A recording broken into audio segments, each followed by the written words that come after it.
I'm here on 3rd Street, and there are 3 things I want to do today.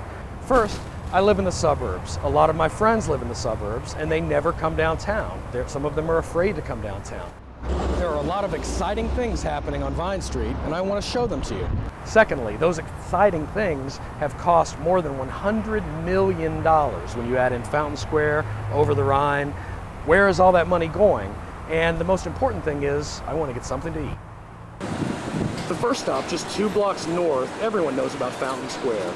$43 million worth of renovations, and it is a beautiful thing to see. I think we're getting more people to get downtown. Spend money. And that's a good thing. That's a good thing, definitely. I don't think it's a waste. Fountain Square has plenty of choices. This is the lunch place for the decision makers who raised and spent those millions. Do you think it's worth $43 million? That's how much the Fountain Square renovation cost. I don't know about the 43 million. It was maybe 20. Yeah, maybe 20, but I don't know about 43 million. What's for lunch? Just a salad. Business has fallen off a whole lot this last year. We haven't done near the business that we usually do. Oh, business has fallen off in the last year. Yeah, in the last year it's not as busy as it usually is. Why do you think that is? The economy. Hey, what do you think of all the renovations down here? Our next stop is just a few blocks north, past Central Parkway to Over the Rhine. Now, when I first moved back to this area 5 years ago, Over the Rhine was synonymous with violent crime. There were shootings every night. Murders were commonplace. But if you haven't seen Over the Rhine, especially Vine Street recently, there's a big change going on. It's great, actually, because it's nice to see some of the buildings that were boarded up and not being used. Now they're being put to good space, and there's new businesses, and people are coming back down here, which is very nice. 3CDC says these renovations cost $70 million so far in 2 phases.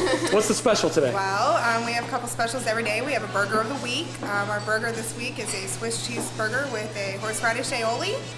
We just added a new chilled cucumber dill soup. Oh, sounds good. Sounds tempting. Kinds of stuff. All kinds of good stuff.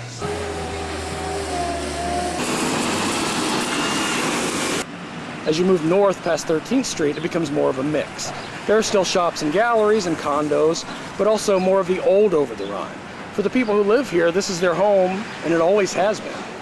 I think it's a great thing they're doing down here. Why do you think it's great? Because you see the streets being more cleaner, and they ain't hanging around no more. I like that idea. Yeah? Keep that going on. If they have businesses they're going to put in, I'd like to see the people in the neighborhood go ahead and have a chance to work in those businesses. Some folks have to make a small living like this. Okay, this looks promising. Baba G's Steak and Lemonade. What do you mean there's no change? You got the same ignorant people. The same ignorant people living down here? Yeah. It looks like a lot of change. A lot of new buildings, a lot of new galleries. It ain't gonna change nothing. That's all you get new buildings. If you get new buildings, you still have the same people going in and out of them. It ain't gonna make no difference. So you haven't seen a change in your life or the people around here? I see a change in the buildings. That's it. All right, gyro platter. You're not going to get that in a fancy Fountain Square restaurant. So here I am at the end, Vine and Liberty. 3CDC now owns all the vacant property all through Over the Rhine up to this point. There is tremendous change going on in this neighborhood. It's not every building, it's not even every block, but along Vine Street, nearly everybody I talk to sees this change as positive.